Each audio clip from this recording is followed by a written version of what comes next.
ଏତେ ଜୋରେ କୁଣ୍ଢେଇ ପକେଇ ଚାପି ପକଉଛ କଣ? ଏ ଚାପିଲେ ଫାଟିଯିବ ଯେ। ଫାଟିଯିବ କଣ ବାଜିବ? କି କହିତା যাব କଣ ଫାଟିଯିବ ଜାଣିପାରୁନ? ମୋର ବା 6 ମାସ ହେଲାଣି। ଏ ବେଲୁର ପେଟ ଭରା ଦେଖି ତମେ ଜାଣିପାରୁନ?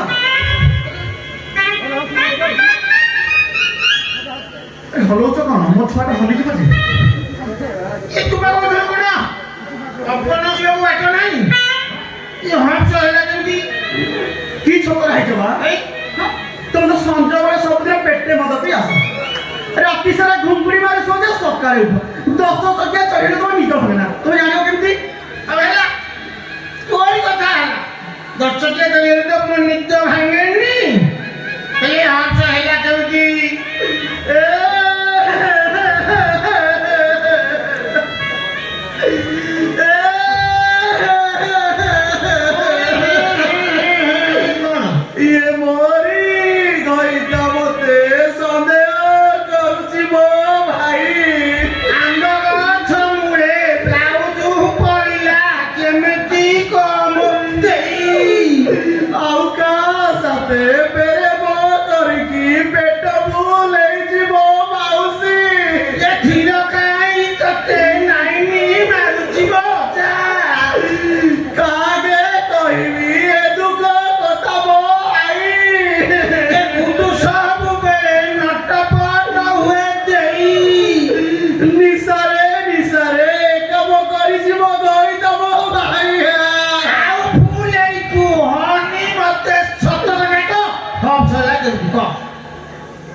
ମୁଁ ପଚାରୁଛି ସତ କହେ ହଂସ ହେଲା କେମିତି? ତମ ମୁଣ୍ଡ ଛୁନ୍ତି ବିଶ୍ୱାସ ମୁଣ୍ଡ ନାହିଁ ବାବା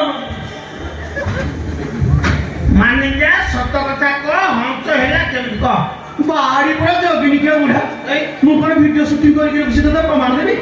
ଅନାନି ମୁଁ ବେଲୁନୁ ଅଭର ଜମା ନିଏନି। ବାହାରି ପଡା ମିଶା ବେଳେ ତୁ କଣ କରୁଛୁ କଣ କହୁଛୁ କଣ ସବୁ ମନେ ରଖିଛୁ।